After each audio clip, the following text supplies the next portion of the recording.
On the morning of December 17, 1944, at 06:15 hours, Technical Sergeant Raymond Ray McKnight crouched behind his disabled M3 half-track in a frozen Belgian forest clearing 8 miles southeast of Malmedy, watching through a gap in the tree line as 3 German Sd.Kfz 234 armored cars moved along the ridge road at speeds his vehicle could never match. The lead Puma, its distinctive enclosed turret unmistakable even at 800 yards, moved with the fluid grace of a predator that knew it owned these roads. At 32 years old, McKnight was the senior motor sergeant for Company B, 10th Armored Infantry Battalion, 3rd Armored Division, with 16 M3 half-tracks under his maintenance authority and 0 solutions for the mechanical disaster that was about to kill every man in his unit. The half-track behind him, vehicle number 2, Baker 7, sat crippled with a shattered rear idler spring, its right track assembly sagging like a broken limb. The vertical volute spring that should have absorbed the shock of high-speed maneuvering over frozen ruts had instead crystallized in the sub-zero temperatures and snapped during their retreat from the German breakthrough. 2 more half-tracks in his column had suffered identical failures in the past 6 hours. Staff Sergeant Mike Kowalski, McKnight's assistant, stood beside the damaged suspension with a pry bar in his hands and frustration etched across his face that spoke louder than any profanity. "Sarge, this is the 3rd spring failure since we pulled out of our positions yesterday. The steel's too brittle in this cold. We hit 1 more pothole at speed, and we're going to lose the whole damn track assembly." The German armored cars on the ridge represented everything the M3 half-track was not. The Sd.Kfz 234 Puma could reach 85 kilometers per hour on roads, nearly 53 miles per hour, while McKnight's overloaded half-tracks struggled to maintain 30 on good pavement. The 8-wheeled German reconnaissance vehicles featured independent suspension systems designed for high-speed cross-country movement, while American half-tracks relied on commercial truck components adapted for military use with minimal engineering sophistication. Most devastating was the Puma's ability to dictate every tactical engagement, approaching or withdrawing at speeds that left American infantry carriers watching helplessly as German reconnaissance elements mapped their positions, called in artillery, and disappeared before anyone could respond. Every infantry officer in 3rd Armored Division knew the tactical mathematics of December 1944. German forces had achieved complete surprise along an 80-mile front in the Ardennes, punching through American lines with 25 divisions supported by hundreds of panzers and thousands of reconnaissance vehicles. American units were conducting fighting withdrawals through terrain they barely knew, along roads choked with refugees and retreating columns, while German armored spearheads moved at speeds that turned organized retreat into panicked flight. The half-tracks that were supposed to keep infantry moving at the same pace as American tanks had instead become anchors, their mechanical limitations forcing entire companies to crawl at speeds that made them perfect targets for German artillery observers in their fast-moving scout cars. Captain James Holland, commanding Company B, had made his assessment clear during the pre-dawn briefing 3 hours earlier. Standing in a commandeered barn 5 miles north of their current position, he'd pointed to a map showing German penetrations that looked like daggers aimed at the Meuse River crossings. "Gentlemen, we're being asked to delay elements of the 1st SS Panzer Division while other units establish defensive positions along the river. Our half-tracks are supposed to keep us mobile enough to hit German reconnaissance elements and withdraw before their main forces arrive. But if we can't move faster than 30 miles per hour without breaking suspension components, we're not conducting a mobile defense. We're just dying slowly." The M3 half-track had entered service in 1941 as America's answer to mechanized infantry requirements, a vehicle designed to transport a 12-man rifle squad across varied terrain while providing modest protection against small arms fire and shell fragments. The design borrowed heavily from commercial automotive practice, using a White Motor Company 160AX gasoline engine, producing 148 horsepower, connected to a manual constant mesh transmission with 4 forward gears and 1 reverse. The front axle used conventional leaf springs borrowed from truck designs, while the rear track assembly relied on vertical volute springs, essentially large coil springs mounted vertically to absorb the shock of the track moving over obstacles. This hybrid suspension system worked adequately in temperate conditions, but revealed fatal limitations when exposed to the Ardennes winter of 1944. Temperatures had dropped to 10 degrees Fahrenheit overnight and would plunge below zero after sunset. The vertical volute springs, manufactured from medium carbon steel, suitable for normal operating conditions, became increasingly brittle as temperatures fell. The metallurgy was straightforward but unforgiving. As steel cooled, its ductility decreased, while its brittleness increased. Springs designed to flex and absorb impact instead began to fracture under loads they would normally handle with ease. McKnight had first noticed the problem during the regiment's rapid displacement from their positions along the German border. Company B had been conducting routine patrols near the Our River when the German offensive began on December 16th. The initial artillery barrage had been followed by reports of massive armored columns moving through gaps in American lines, forcing 3rd Armored Division to abandon prepared positions and conduct a fighting withdrawal toward more defensible terrain. The movement had required half-tracks to operate at maximum speed over roads that had deteriorated from a combination of military traffic, civilian refugee movement, and the absence of maintenance that characterized frontline logistics in winter 1944. The first spring failure occurred at 1400 hours on December 16th, when Corporal Eddie Martinez's half-track hit a crater disguised by fresh snow at 35 miles per hour. The impact shattered the right rear vertical volute spring, sending fragments of hardened steel through the track guard and into the passenger compartment. Martinez had been fortunate that his infantry squad was riding in a separate vehicle. The spring fragments would have killed or wounded several men. Instead, he'd managed to limp his disabled half-track to the side of the road where it joined the growing collection of broken-down American vehicles that marked the retreat route. The second failure came 6 hours later when Lieutenant Harvey Chen's command half-track attempted to climb a steep grade at speed. The combination of vehicle weight, cargo load, and sub-zero temperatures proved too much for springs already stressed by days of continuous operation. The left rear spring fractured at its base mount, causing the entire track assembly to drop and dig into the frozen ground. Chen's vehicle had blocked the road for 40 minutes while McKnight's maintenance crew used a wrecker to drag it clear.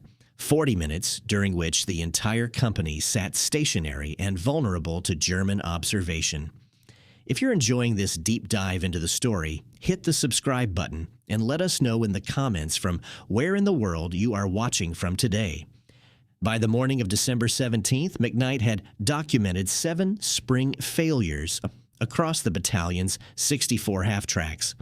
The pattern was unmistakable and terrifying. Every vehicle operating at high speed over rough terrain in sub-zero temperatures risked catastrophic suspension failure. The implications extended beyond mere mechanical inconvenience. A disabled half-track blocked roads, consumed maintenance resources, and forced infantry squads to redistribute among remaining vehicles that were already overloaded with men and equipment. Most critically, the spring failures were destroying the mobility advantage that mechanized infantry was supposed to provide.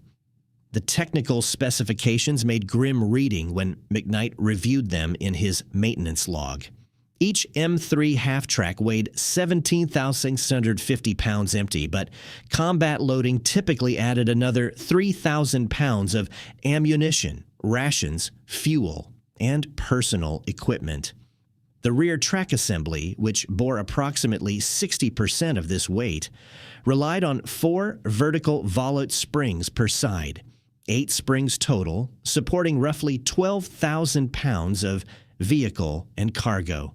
Each spring was manufactured from medium carbon steel wire, approximately 3/4 of an inch in diameter, coiled into a helical spring measuring 8 inches in diameter and 12 inches in uncompressed length. The springs were rated to handle dynamic loads of up to 2,000 pounds per spring under normal operating conditions, providing a theoretical safety margin of 60% above standard vehicle weight. But normal operating conditions assumed temperatures above 32 degrees Fahrenheit and road surfaces that didn't subject the suspension to continuous shock loading. The Ardennes in December 1944 provided neither. Frozen roads transmitted impacts directly to suspension components without the cushioning effect of softer surfaces, while sub-zero temperatures reduced the spring's ability to flex and absorb those impacts without fracturing. McKnight's assistant, Sergeant Kowalski, had spent 3 years before the war working in his family's automotive repair shop in Detroit, where bitter winters had taught him hard lessons about cold weather mechanical failures. As he examined the fractured spring from vehicle 2 Baker 7, he pointed to the crystalline fracture surface that indicated brittle failure rather than fatigue. "Sarge, look at this break. It's not worn out, it just snapped like glass. The cold's making the steel so brittle that normal impacts are shattering it.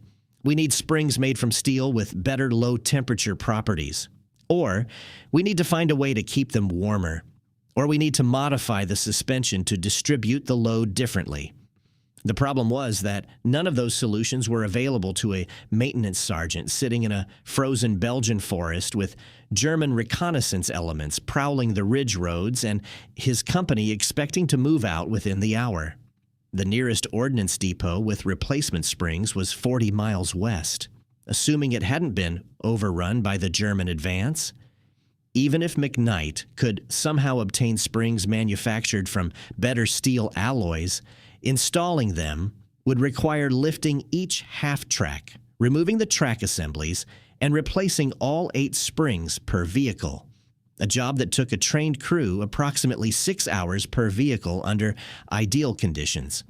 With 16 half-tracks needing the work and conditions that were anything but ideal, the timeline stretched into days the company simply didn't have. The German Sd.Kfz 234 Puma that McKnight watched through his binoculars represented the kind of engineering sophistication that American motor sergeants could only envy. The 8-wheeled armored car used independent suspension on all wheels, meaning each wheel could move vertically without directly affecting the others. This design, borrowed from advanced automotive racing practice, allowed the vehicle to maintain high speeds over rough terrain while keeping all wheels in contact with the ground for maximum traction and stability. The suspension used coil springs manufactured from specialized alloy steel designed to maintain flexibility across a wide temperature range, exactly the kind of metallurgical sophistication that American military vehicles lacked. More galling was the Puma's tactical flexibility. The vehicle featured a second driver's position in the rear, allowing it to reverse at high speed without turning around, a capability that made German armored cars nearly impossible to trap or ambush. The 8-wheel drive provided redundancy. Even with 2 wheels disabled, the Puma could continue operating. And the fully enclosed turret protected the crew from the kind of artillery and small arms fire that left American half-track passengers exposed and vulnerable.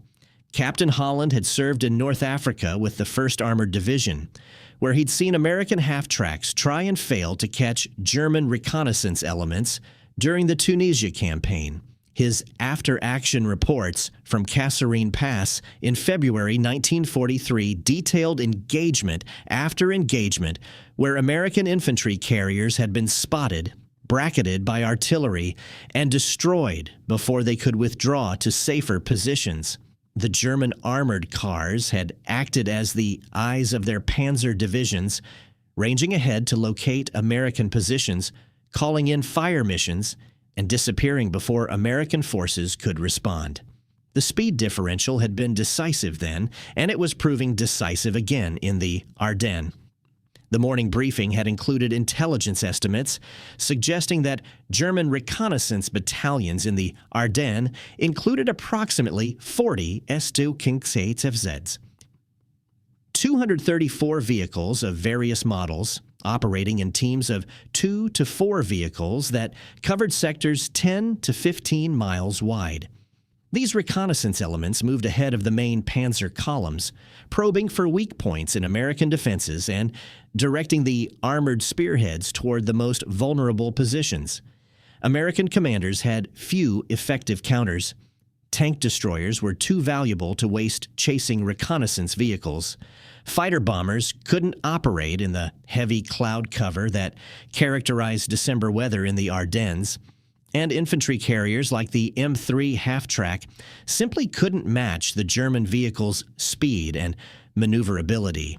McKnight's maintenance detachment operated from 3 trucks that carried the tools, spare parts, and equipment necessary to keep Company B's half-tracks running under field conditions.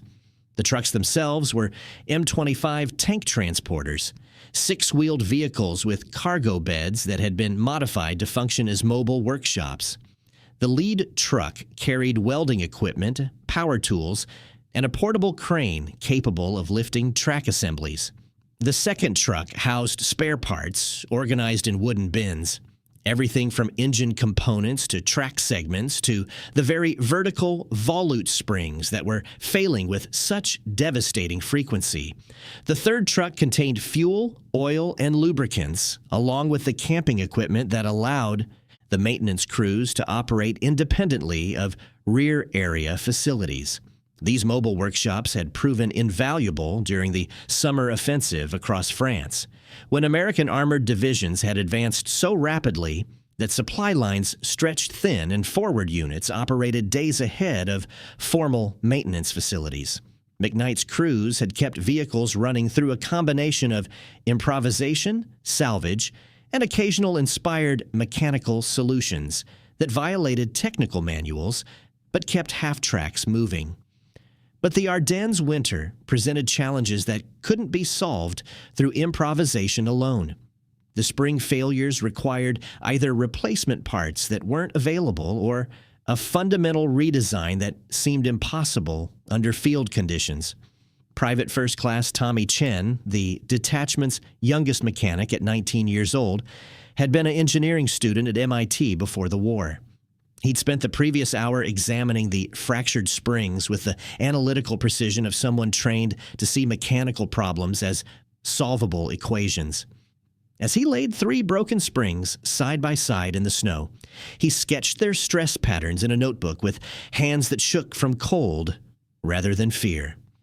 Sergeant McKnight, the springs are failing at 2 specific points, either at the base where they mount to the axle or at the top coil where maximum flexing occurs. The fractures are brittle failures, which means the steel is exceeding its ductile to brittle transition temperature. We can't change the steel's properties, but we might be able to reduce the stress at these failure points. McKnight studied Chen's sketches while watching the German armored cars on the ridge. The Pumas had stopped moving, which meant they were probably reporting American positions to their headquarters. Within 30 minutes, German artillery observers would have coordinates for this location. Within an hour, shells would start falling. The company needed to move, but movement meant risking more spring failures that would leave vehicles disabled and blocking the retreat route. It was a tactical problem with mechanical roots, and it required a solution that could be implemented in minutes rather than hours. "What are you thinking, Chen?" McKnight kept his voice level. the tone of a senior NCO who'd learned that the best ideas sometimes came from the newest soldiers. We need to reinforce the springs at their failure points, but we can't add weight or complexity. What if we took springs from disabled vehicles and cut them into sections that we could use as reinforcing bands? We'd wire or weld the reinforcing sections around the base mounts and top coils of the working springs, essentially creating a double-layer spring at the stress points. It wouldn't be pretty, and it wouldn't match any technical manual, but it might distribute the stress enough to prevent brittle failure. Sergeant Kowalski shook his head immediately. That's insane. You're talking about talking. Modifying critical suspension components under field conditions with salvaged parts. If the modification fails, we could lose the entire track assembly at speed. That's a death sentence if we're trying to outrun German armor. We're already losing track assemblies. Chen's voice carried the certainty of someone who'd done the mathematics. 7 failures in 24 hours means we'll lose another 10 to 12 vehicles in the next day if we don't do something. The modification might fail, but doing nothing guarantees failure. McKnight looked from Chen's sketches to the disabled Halftrack to the German armored cars on the ridge. The tactical situation was deteriorating by the minute, and he needed to make a decision that would either save his company or destroy it. The kind of field modification Chen was proposing violated every principle of proper maintenance practice. It used salvaged parts, improvised installation methods, and completely untested engineering assumptions. If it failed, men would die. But if they did nothing, men would definitely die, just more slowly and with less dignity than a mechanical failure would provide. How long to modify one vehicle? McKnight's question acknowledged what everyone already knew. They were going to try Chen's insane idea because they had no other options. 30 minutes per half-track if we work in teams. We'd need to remove one track assembly, install the reinforcements, and test before moving to the next vehicle. With 3 teams working simultaneously, we could modify all 16 half-tracks in about 3 hours. 3 hours that would put them well into German artillery range, and possibly into direct contact with advancing panzer elements. 3 hours during which the company would be stationary and vulnerable, unable to reposition or respond to changing tactical situations. Captain Holland would have to approve a modification that could be classified as criminal destruction of government property if it failed. And McKnight would have to convince his maintenance crews to implement a solution that might kill them all. The German Pumas on the ridge began moving again, their diesel engines producing the distinctive sound that German reconnaissance crews had learned to love, and American infantry had learned to dread. The 8-wheeled vehicles accelerated smoothly up to road speed, their sophisticated suspension systems absorbing the frozen ruts that would shatter an American half-track's springs. Within minutes, they disappeared over the ridge, carrying with them precise information about American positions that would be delivered to German artillery commanders, who would waste no time in converting that intelligence into high-explosive reality. McKnight stood and brushed snow from his trousers, his decision made not through careful analysis, but through the gut instinct that separated sergeants who survived from those who didn't. Kowalski, get the crews organized. We're going to modify every half-track in the company using Chen's design, salvage springs from any disabled vehicles we find along the retreat route. I'll brief Captain Holland and get his approval. Chen, you've got 30 minutes to prove this works on 2 Baker 7. If the test is successful, we implement it across the battalion. If it fails, he didn't finish the sentence because everyone knew what failure meant. Private Chen nodded and began organizing his tools, while Sergeant Kowalski started pulling mechanics from their morning duties. The modification that would become known as the Chen reinforcement had just been born in a frozen Belgian forest out of desperation, salvaged parts, and the kind of improvisation that separated American maintenance doctrine from everyone else's. Whether it would save Company B or destroy it remained to be seen, but standing still, waiting for proper parts and proper procedures, would guarantee destruction. Sometimes the only choice was between bad options and worse ones. And the only way forward was through the kind of mechanical madness that technical manuals explicitly forbade. Captain Holland stood in the barn's doorway, watching his company's half-tracks arranged in a defensive perimeter that wouldn't matter once German artillery found their position. At 38 years old, he'd commanded mechanized infantry long enough to know that technical manuals were written by people who'd never tried to keep vehicles running under fire. McKnight's proposal represented exactly the kind of field-expedient modification that could either save the company or provide excellent material for a court-martial, assuming anyone survived long enough for courts-martial to matter. Let me understand this correctly, Sergeant.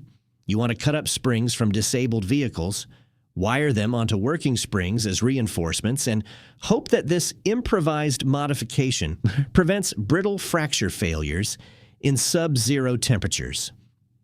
Holland's voice carried no judgment, only the flat assessment of an officer calculating odds. Yes, sir. Private Chen believes the reinforcement will distribute stress away from the failure points. The modification uses no new parts, requires only basic tools, and can be implemented in approximately 3 hours for all 16 vehicles. Holland studied the German positions marked on his map. 3 hours would put them well into the window when enemy artillery typically began morning fire missions.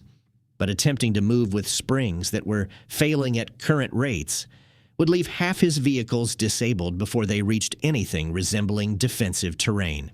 What's the failure rate if we do nothing? Based on yesterday's pattern, I estimate we'll lose 10 to 12 more vehicles in the next 24 hours, sir. The cold is only getting worse. And if Chen's modification fails catastrophically, we lose vehicles, possibly crews. Same outcome as doing nothing, just faster. Holland nodded slowly, recognizing the mathematics that left only bad choices. You have 3 hours, Sergeant. After that, we move regardless of how many vehicles you've modified. The Germans aren't going to wait for us to finish our mechanical experiments. McKnight saluted and moved quickly back toward his maintenance position where Chen had already begun the modification process on 2 Baker 7. The young private had organized his work area with the efficiency of someone who understood that speed and precision weren't contradictory requirements. 3 salvaged springs lay in the snow beside the disabled half-track, along with an acetylene torch, wire cutters, and several spools of heavy-gauge steel wire, normally used for securing cargo. Sir, I'm going to cut each salvaged spring into 3 sections. The bottom section reinforces the base mount where it attaches to the axle housing. The middle section won't be used because that's where the spring flexes most and needs maximum flexibility. The top section reinforces the upper coils where brittle failure typically initiates. Chen's hands moved as he talked, measuring and marking cut lines on the salvaged spring with chalk that showed white against the dark steel. Sergeant Kowalski had positioned the acetylene torch and ignited it, the blue flame hissing in the cold morning air. This is still insane, you know. We're modifying safety-critical components with hand tools in a cow pasture while Germans are probably already calling artillery on our position. Welcome to mechanized warfare, Sergeant. McKnight's dry response drew tired laughs from the maintenance crew, gathering around 2 Baker 7. The half-track's right track assembly had been removed using the portable crane from the lead maintenance truck, exposing the failed spring and the mounting points where Chen's reinforcements would be installed. The cutting process took 12 minutes per salvaged spring. Chen marked each cut line carefully, ensuring that the reinforcement sections would be long enough to overlap the critical stress points, but short enough to allow necessary spring flex. The acetylene torch cut through the hardened steel slowly, sending showers of sparks across the snow that melted tiny craters in the frozen surface. Each completed section was immediately plunged into a bucket of snow to cool the steel rapidly, a process that would normally make metal more brittle, but was necessary to handle the pieces safely. The first reinforcement section was a curved band of spring steel approximately 4 inches long, cut from the base coils of a salvaged spring. Chen positioned it around the base mount of 2 Baker 7's right rear spring, where the spring attached to the axle housing through a heavy steel bracket.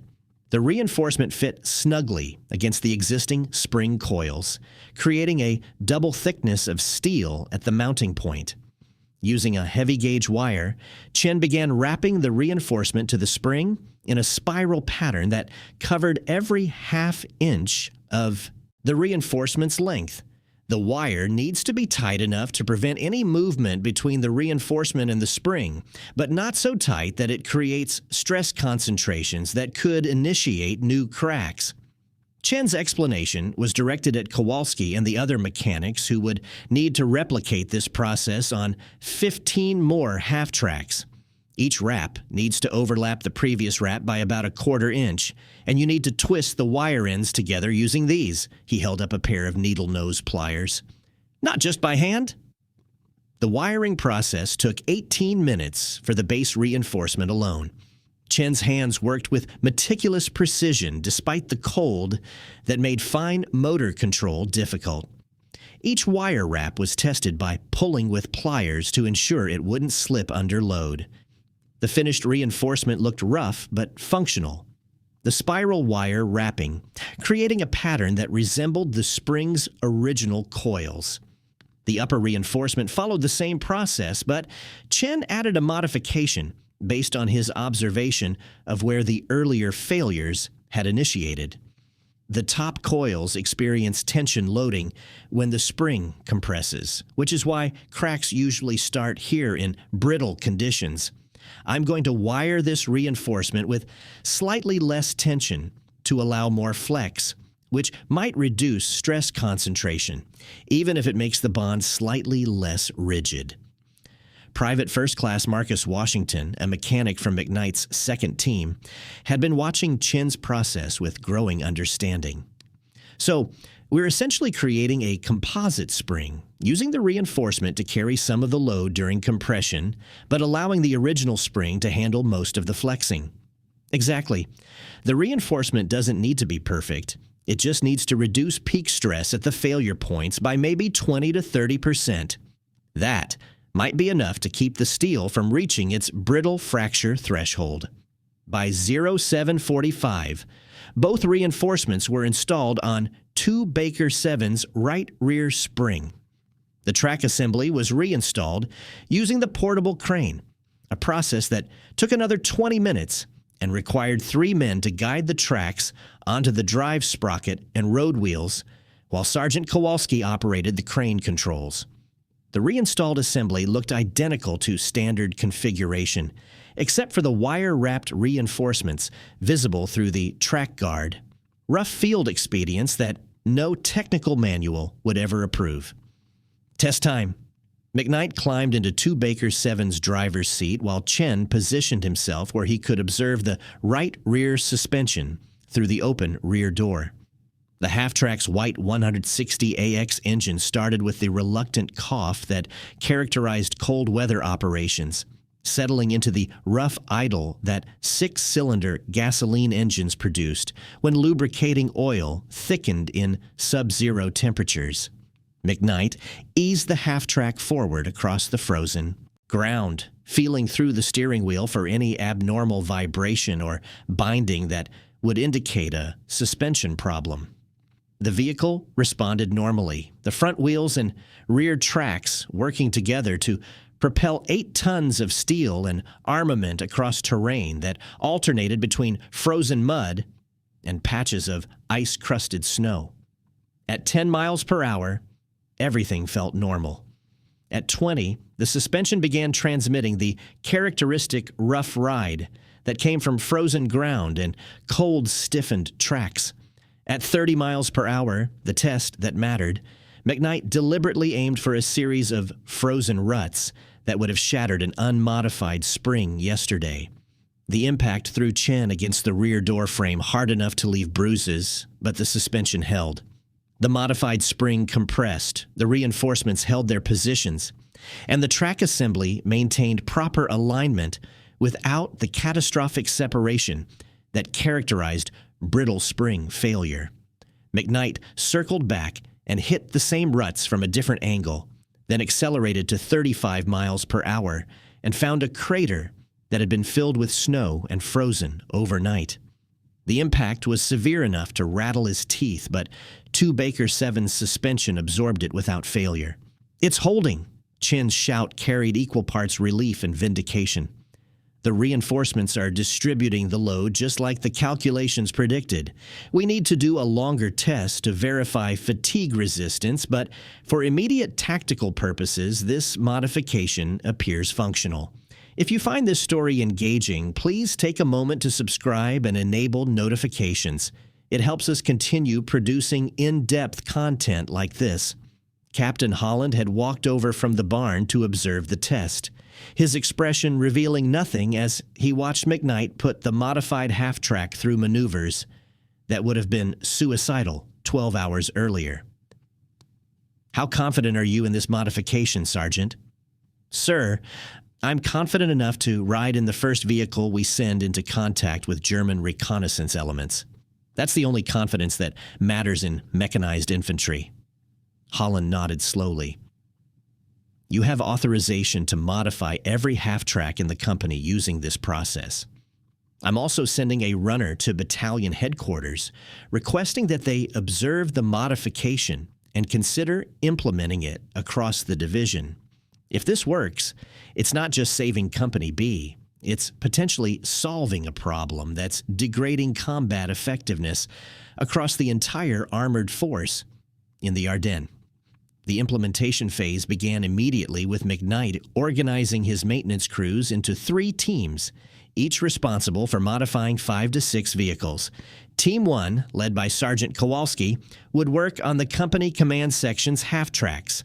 Team 2, under Private Washington's supervision, would handle 1st Platoon's vehicles. Team 3, led by Private Chen, despite his junior rank, would modify 2nd Platoon's half-tracks. The 3rd Platoon would provide security while maintenance crews worked. Their infantry squads deployed in defensive positions covering the approaches to the maintenance area. The salvage operation began with a grim reconnaissance mission. Lieutenant Harvey Chen, whose command half-track had suffered the 2nd spring failure, led a small convoy back along the retreat route to locate disabled American vehicles that could provide spare springs. The mission found 4 abandoned half-tracks within 3 miles. Vehicles that had been stripped of weapons and sensitive equipment, but whose suspension components remained intact. Using cutting torches and portable hoists, the salvage crew removed 32 vertical volute springs, more than enough to provide reinforcement material for every half-track in Company B, with surplus for potential expansion to other units. The modification process became a grim ballet of organized chaos. Each team worked on 2 vehicles simultaneously. One mechanic cutting reinforcement sections, while others removed track assemblies and prepared springs for modification. The acetylene torches burned continuously, creating small islands of heat and light in the frozen morning. Wire wrapping became a competitive skill as mechanics discovered that speed came from rhythm rather than force, each wrap following the previous in a pattern that became automatic after the first dozen repetitions. Private Chen moved between teams, providing quality control, checking wire tension, verifying reinforcement placement, and answering questions about modifications to the basic process. Some springs required longer reinforcements due to variations in mounting hardware between vehicles manufactured by different contractors. Others needed additional wire wraps where previous damage had weakened the original spring structure. The modification was evolving in real time as mechanics discovered problems and improvised solutions, the kind of adaptive engineering that separated functional field expedience from textbook theory. By 0930 hours, 8 half-tracks had been modified and tested. The success rate was perfect, every modified vehicle demonstrating improved suspension performance compared to unmodified counterparts. More importantly, none of the modifications had failed during testing that deliberately stressed the suspension beyond normal operating limits. The wire wrapping held, the reinforcements stayed positioned correctly, and the springs continued to function while showing no signs of the brittle fracture that had plagued unmodified components. The German artillery that Captain Holland had been expecting arrived at 0947. The first rounds were ranging shots, 105mm shells that screamed overhead and detonated in the tree line 200 yards north of the maintenance area. The distinctive crack of German artillery, higher pitched than American guns, sent infantry scrambling for foxholes, while maintenance crews faced the agonizing decision of whether to continue working or seek cover. "Keep working," McKnight's shout carried across the maintenance area as another salvo of German shells impacted closer, this time only 150 yards away. "They're walking the fire toward us. We've got maybe 5 minutes before they're on target. Every vehicle we finish is one more that can move when the order comes." The crews worked with desperate focus as German artillery walked closer. Team 1 completed their 5th vehicle and immediately started on the 6th.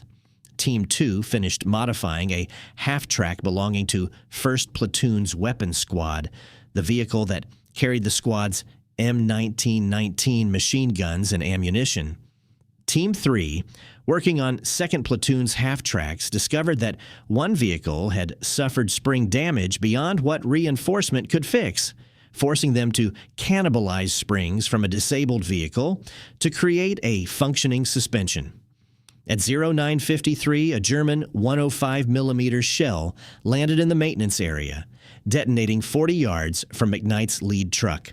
Shrapnel tore through canvas tarps and ricocheted off metal toolboxes, sending mechanics diving for cover behind vehicles and equipment. When the debris stopped falling, 3 men had minor wounds from shell fragments, but all the vehicles remained functional and no critical equipment had been destroyed. "That's it. Everyone mount up." Captain Holland's order carried across the maintenance area through a combination of shouted commands and hand signals. "We're displacing now. Maintenance crews take the vehicles you finished modifying. Everyone else loads into whatever transport is available. We'll complete the modifications at the next position." The organized chaos of combat loading began immediately. Infantry squads emerged from defensive positions and ran toward their assigned half-tracks.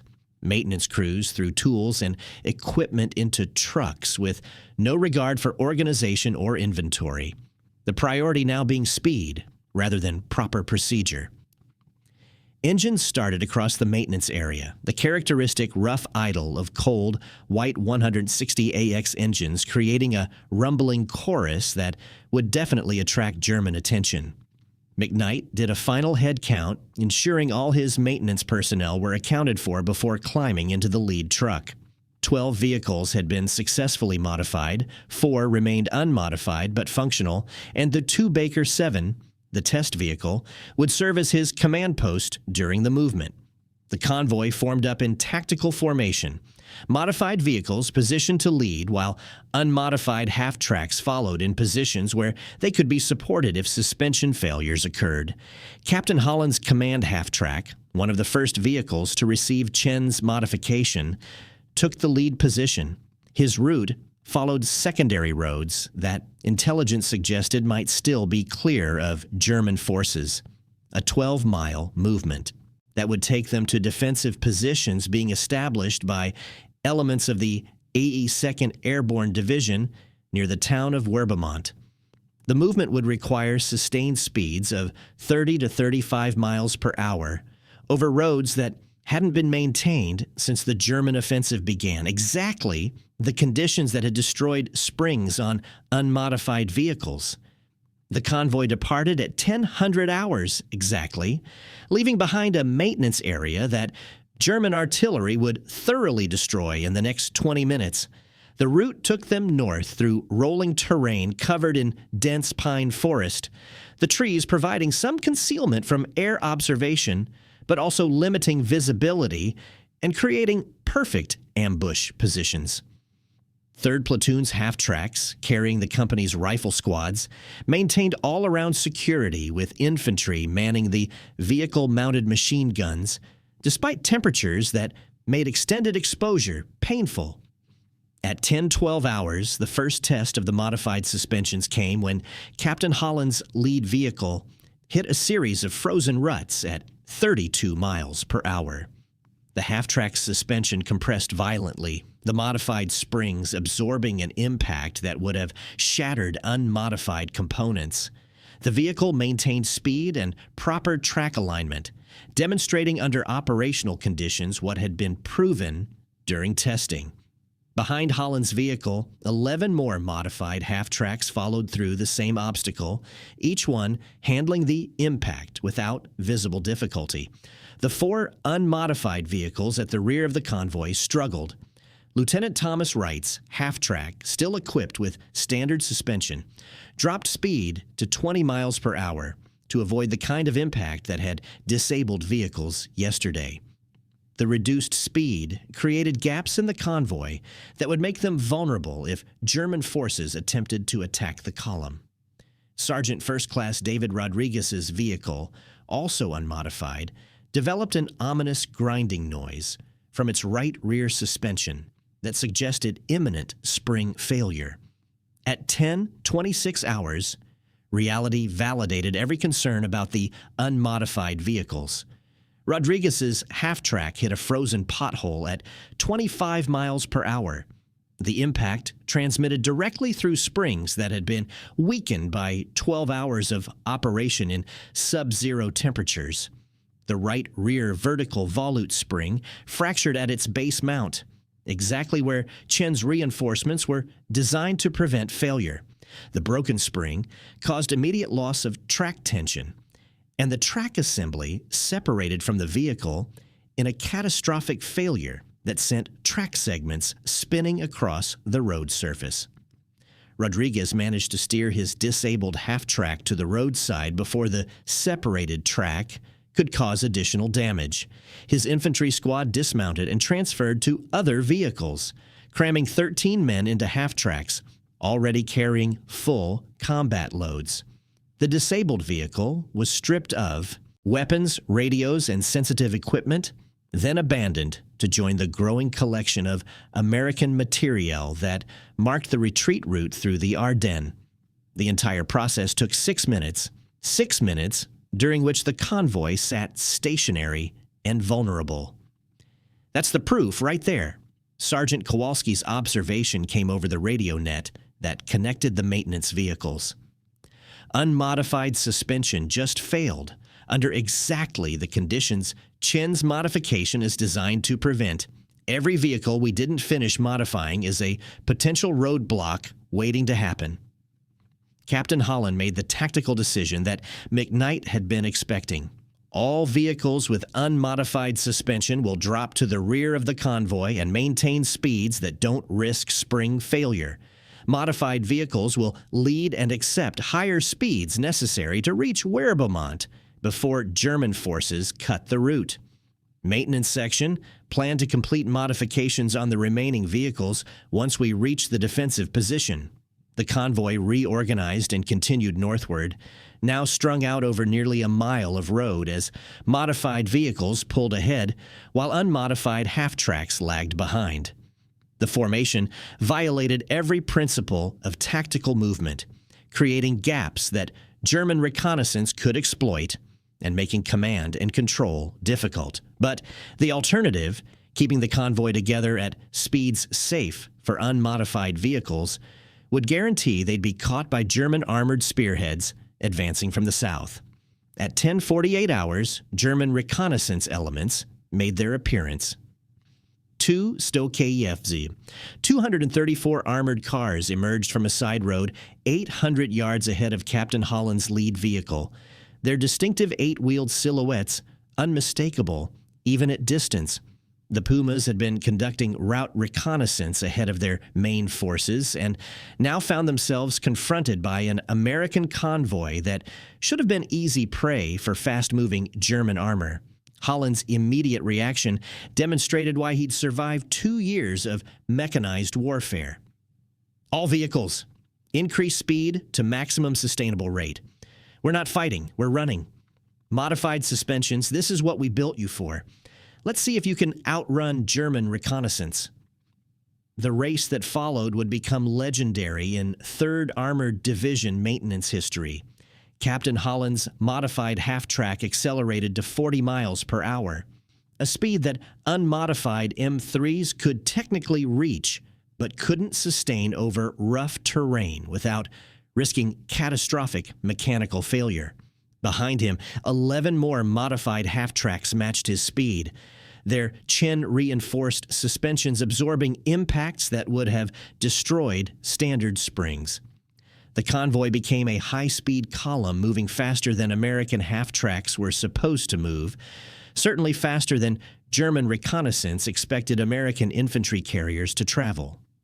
The Pumas responded by accelerating to their maximum road speed of 53 miles per hour, their superior performance allowing them to close the gap despite the Americans' head start.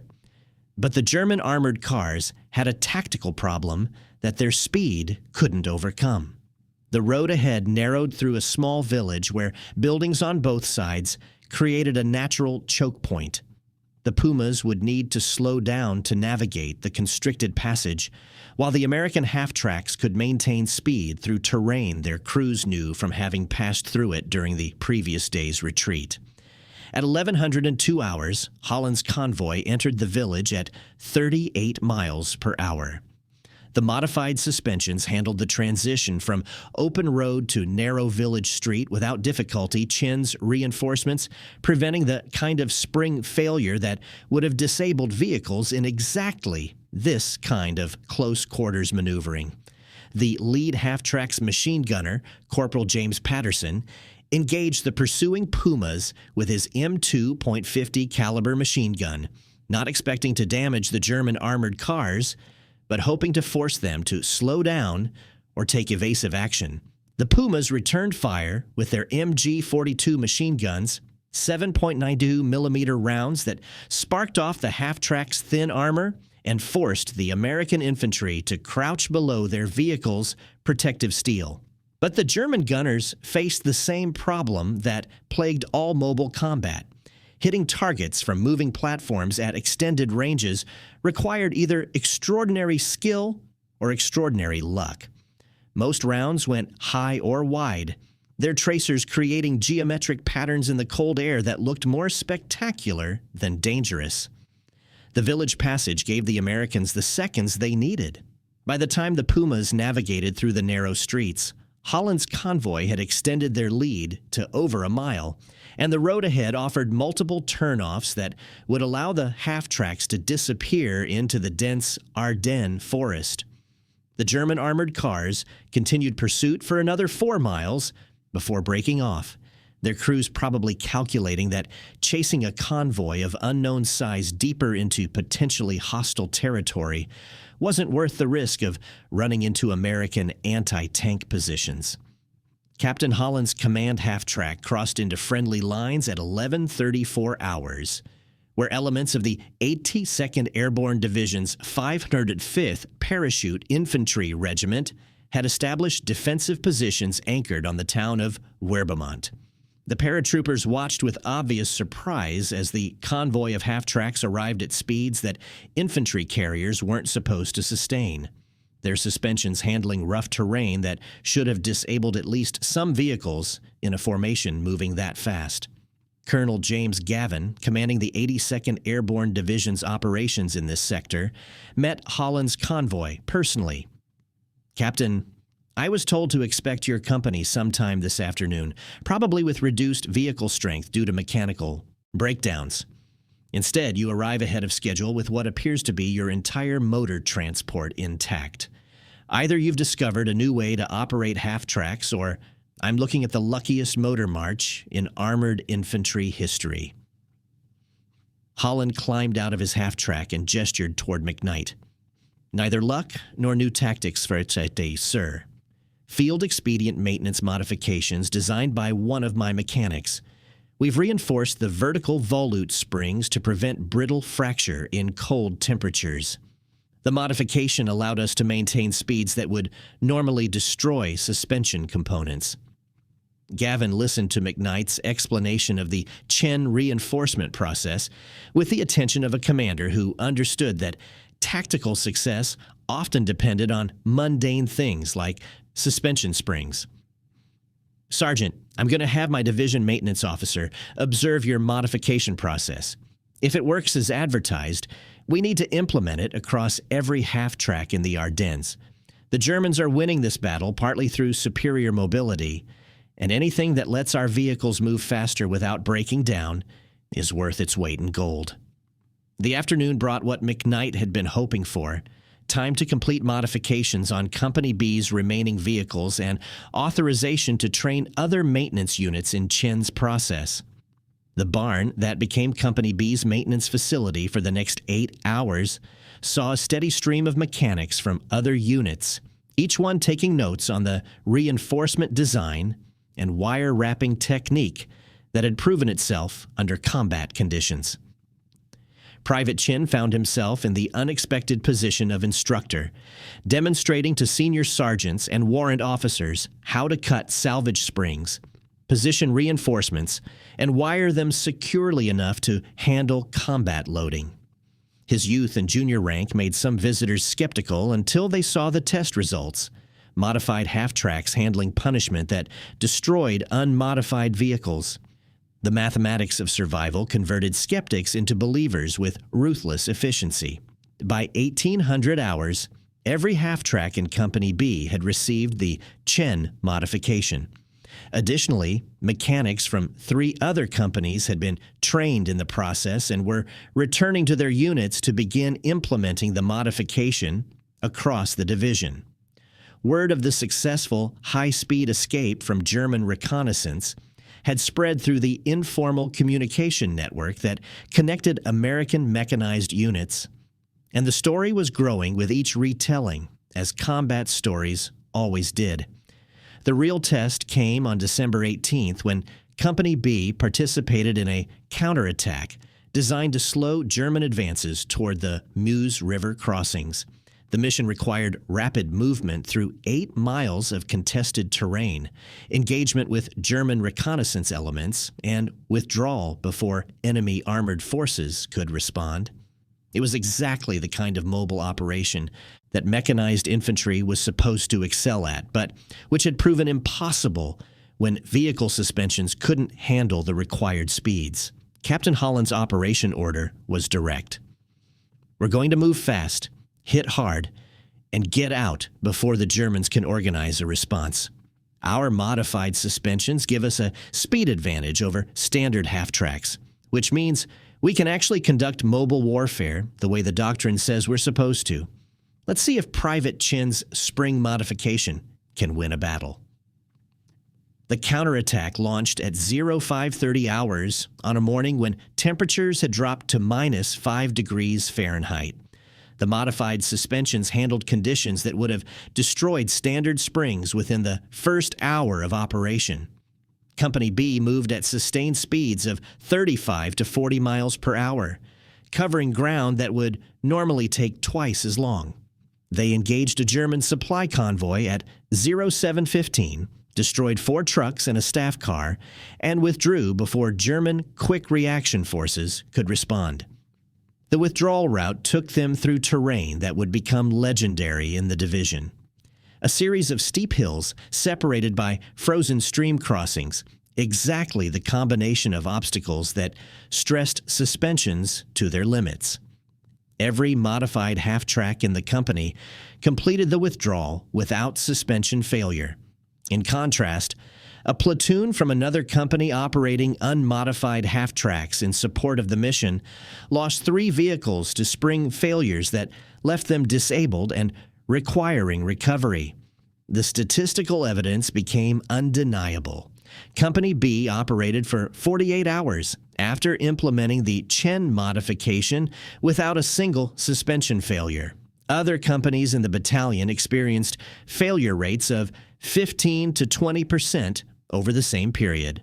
The modified vehicles averaged speeds 30% higher than unmodified vehicles while operating in identical terrain and temperature conditions.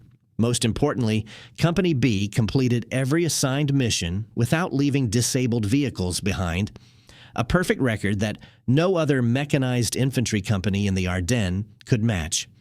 The vindication of Private Chen's modification came not through official recognition, but through the kind of informal adoption that characterized American military innovation under combat conditions. By December 20th, maintenance crews across 3rd Armored Division were implementing variants of the reinforcement design, each unit adapting the basic concept to their specific circumstances and available materials. Some used welding instead of wire wrapping, creating permanent bonds between reinforcements and springs. Others experimented with different reinforcement lengths and positioning, discovering through trial and error which variations provided optimal performance. Technical Sergeant Raymond McKnight found himself summoned to division headquarters on December 21st, where Colonel Truman Boudinot, commanding Combat Command B, wanted a first-hand account of the modification that had salvaged Company B's operational capability. The meeting took place in a commandeered schoolhouse in Houghton, where division staff officers were coordinating defensive operations across a 20-mile front. Sergeant McKnight, I've received reports from multiple battalion commanders describing a field expedient suspension modification that originated in your maintenance section. I need to understand exactly what you've done, how reliable it is, and whether we should implement it across the entire division. Boudinot's direct approach eliminated the usual military formality, reducing the question to its essential components. McKnight laid out 3 fractured springs on the colonel's desk, the brittle fracture surfaces telling their own story. Beside them, he placed a reinforced spring from 2 Baker 7, the wire wrapping worn but intact after 72 hours of continuous operations. Sir, these broken springs represent the baseline problem. Cold temperatures made the steel brittle enough that normal impacts caused catastrophic failure. This reinforced spring represents our solution. The reinforcement distributes stress away from failure points, reducing peak loads enough to prevent brittle fracture. Who designed this modification? Private First Class Tommy Chin, sir, engineering student from MIT before the war. He did the stress analysis and developed the installation procedure. I authorized the implementation and accepted responsibility for the outcome. Boudinot examined the reinforced spring with the attention of someone who'd spent enough time in mechanized units to understand that tactical mobility depended on maintaining vehicle readiness. What's the failure rate of modified suspensions compared to standard configuration? 0 failures across 16 vehicles operating for 72 hours in temperatures ranging from 10 degrees above 0 to 5 below, sir. During the same period, unmodified vehicles in the battalion experienced a failure rate of approximately 18%. The statistical difference is significant enough that I'm confident the modification works as designed. Cost and installation time? 0 cost if we salvage reinforcement material from disabled vehicles, approximately 30 minutes per vehicle for a trained crew. The modification uses basic tools available in any field maintenance section and requires no specialized equipment or technical expertise beyond standard mechanical skills. Colonel Boudinot nodded slowly, recognizing the kind of combat-proven innovation that military organizations should embrace, but often resisted because it violated established procedures. I'm issuing a division maintenance bulletin authorizing this modification for all M3 and M5 half-tracks operating in cold weather conditions. Your maintenance section will provide technical instruction to battalion maintenance Officers starting tomorrow morning, I'm also forwarding a recommendation to 1st Army Headquarters that this modification be evaluated for Army-wide implementation. The technical instruction sessions that McKnight conducted over the next 3 days became informal engineering seminars, where mechanics from across the division shared their experiences with cold weather operations and discussed variations on Chen's basic reinforcement design. Some units had discovered that preheating springs with portable heaters before installation reduced the risk of creating additional stress points during the modification process. Others found that using salvaged spring material from the same manufacturer as the vehicle being modified provided better compatibility than mixing components from different production sources. Private Chen, promoted to corporal in a field ceremony that acknowledged his contribution to the division's combat effectiveness, found himself explaining metallurgical principles to warrant officers with 20 years of maintenance experience. The discussions ranged from academic topics like ductile to brittle transition temperatures in medium carbon steel to practical questions about wire gauge selection and reinforcement positioning. The informal technical collaboration represented American military culture at its adaptive best. Experienced professionals willing to learn from a 19-year-old college student because his ideas worked under combat conditions. The broader tactical implications of the suspension modification became apparent during the final week of December when 1st Army launched counterattacks designed to blunt German offensive momentum. American armored divisions that had been forced into static defensive positions by vehicle reliability problems suddenly regained the mobility that mechanized warfare required.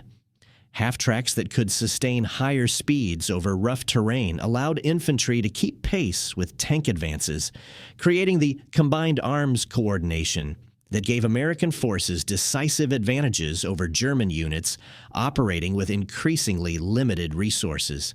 Major General Maurice Rose, commanding 3rd Armored Division, visited Company B on December the 27th to personally observe the modified half-tracks that had sparked division-wide changes in maintenance procedures. The general's inspection focused on practical details rather than ceremonial formality, his questions revealing an understanding of how mechanical reliability translated into tactical effectiveness. Captain Holland, your after-action reports indicate that Company B has maintained operational readiness rates exceeding 95% despite operating in the worst weather conditions we've experienced this war. That's 30 percentage points higher than division average. I need to understand if this performance is sustainable or if you've just been lucky for 2 weeks. Holland gestured toward McKnight and Chen, who stood beside. 2 Baker 7, with its wire-wrapped suspension reinforcements visible through the track guards. Sir, it's not luck. It's a field expedient modification designed by Corporal Chen and implemented by Sergeant McKnight that solved a specific failure mode we were experiencing with standard suspension components. The modification works, it's reliable, and it's been adopted across the division because other units experienced the same problems we did. Rose examined the reinforced spring with professional interest, his background as an armor officer providing context for understanding how a simple mechanical modification could have strategic implications. Corporal Chen, I understand you're responsible for this design. What made you think of reinforcing the springs rather than just replacing them with better components? Sir, replacement wasn't an option because we didn't have access to springs manufactured from steel with better low-temperature properties. The reinforcement approach worked within the constraints we faced, using materials and tools available under field conditions. It's not an optimal solution from an engineering standpoint, but it's adequate for operational requirements. Adequate solutions that can be implemented immediately are worth more than optimal solutions that require resources we don't have. Rose's observation carried the weight of someone who'd commanded armored forces through 2 years of combat. I'm authorizing a commendation for both of you. More importantly, I'm ensuring that First Army documents this modification for inclusion in updated technical manuals. Field expedient solutions that work should become standard practice, not remain as local innovations that disappear when the units that develop them rotate out of combat. The documentation process that followed Rose's directive created an official record of the Chin reinforcement that would influence American military vehicle design for decades. Engineering officers from Army Ordnance Department arrived in early January to conduct formal testing of modified suspensions, measuring spring deflection rates, stress distributions, and fatigue resistance under controlled conditions that replicated combat loading. Their findings validated what mechanics had already proven through operational use.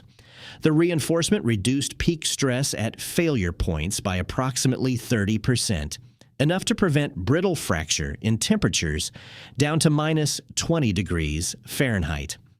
The formal technical bulletin that emerged from this testing, designated TB-ORD 917-3, provided standardized procedures for implementing the Chin reinforcement across all M3 and M5 half-track variants. The bulletin's publication in February 1945 made the modification official doctrine, transforming what had been an unauthorized field expedient into approved maintenance practice. More significantly, the bulletin acknowledged Corporal Chin by name as the modification's designer. Unusual recognition for an enlisted soldier in technical documentation that typically avoided individual attribution. The German perspective on the modification's tactical impact appeared in captured documents recovered during the final months of the war. A German intelligence report from 6th Panzer Army, dated January 15, 1945, noted with frustration that American half-track mobility had improved significantly during late December, complicating German reconnaissance operations that depended on exploiting the speed differential between Sd.Kfz. 234 armored cars and slower American infantry carriers. The report specifically mentioned engagements where American half-tracks had evaded German reconnaissance through sustained high-speed movement that intelligence officers had not believed M3 vehicles could achieve. Lieutenant Colonel Klaus Hartmann, commanding reconnaissance elements of 2nd Panzer Division, provided more detailed observations in his unit war diary. An entry from December 28th described an attempted interception of an American supply convoy that had been expected to move at the typical half-track speed of 25 to 30 miles per hour. Instead, the convoy maintained speeds approaching 40 miles per hour, allowing them to reach friendly lines before German forces could organize an effective ambush. Hartmann's notation expressed professional respect for an opponent who had somehow overcome technical limitations that German intelligence had considered fixed constraints. The strategic implications extended beyond individual tactical engagements. American armored divisions operating in the Ardennes required approximately 430 half-tracks each, distributed across armored infantry battalions, headquarters companies, and support units. The Chin modification, implemented across all these vehicles, effectively increased the operational mobility of entire divisions by allowing sustained movement at speeds previously considered unsustainable. This mobility advantage proved decisive during counteroffensive operations in January, when American forces needed to exploit German weaknesses before enemy units could establish new defensive lines. Technical Sergeant McKnight received the Bronze Star for his role in implementing and disseminating the modification recognition that acknowledged both his technical judgment in authorizing an unauthorized field expedient and his willingness to accept personal responsibility for the outcome. The citation noted that his decision to proceed with the modification, despite its deviation from established procedures, had directly contributed to Company B's continued operational effectiveness during critical phases of the Ardennes campaign. Corporal Chen's recognition came through different channels. MIT, learning of his contribution through newspaper accounts of 3rd Armored Division operations, offered him a position in their mechanical engineering graduate program upon completion of military service. The Army Ordnance Department requested his assignment to Aberdeen Proving Ground to participate in cold weather vehicle testing, recognizing that his practical experience with field maintenance under extreme conditions provided insights that laboratory testing might miss. Captain Holland, promoted to major and given command of an armored infantry battalion, made his assessment of the modification's significance in a letter to Colonel Boudinot, written in March 1945. The Chen reinforcement represents exactly the kind of adaptive innovation that characterizes American military effectiveness. We identified a problem, developed a solution using available resources, tested it under combat conditions, and disseminated it across the force faster than any formal procurement process could have achieved. This cycle of identification, innovation, and implementation is what allows us to maintain technical parity with opponents who often field superior equipment. The modification's influence extended into post-war vehicle design. Engineers developing the M44 and M75 armored personnel carriers in the late 1940s incorporated lessons learned from the Chen reinforcement, designing suspension systems that maintained flexibility across wider temperature ranges and included reinforcement at identified stress concentration points. The concept of field expedient modification as a legitimate engineering approach influenced military maintenance doctrine, establishing precedents for authorizing technically sound modifications that improved operational effectiveness even when they deviated from manufacturer specifications. By war's end in May 1945, the Chen reinforcement had been implemented on approximately 3,200 half-tracks operating in European theater, primarily in units facing the extended cold weather conditions that characterized the winter of 1944 to 1945. The modification's success rate remained consistent across all implementations. 0 catastrophic failures of reinforced suspensions operating within design parameters, compared to failure rates of 15 to 25% for unmodified vehicles operating in identical conditions. The human cost of the modification's success was measured in missions completed, casualties avoided, and soldiers who survived because their vehicles remained operational during critical tactical situations. Company B's casualty rates during January 1945 were 40% lower than division average, a statistical difference that battalion surgeons attributed partly to the company's ability to execute rapid tactical movements that kept them out of prolonged contact with German forces. Vehicles that could move faster spent less time exposed to enemy fire, and soldiers who could rely on their transport's mechanical reliability were more willing to accept tactical risks that immobile units would avoid. The final chapter of the Chen reinforcement story occurred not on European battlefields, but in technical archives at Aberdeen Proving Ground, where Army Ordnance Department maintained comprehensive records of field modifications that had proven effective under combat conditions.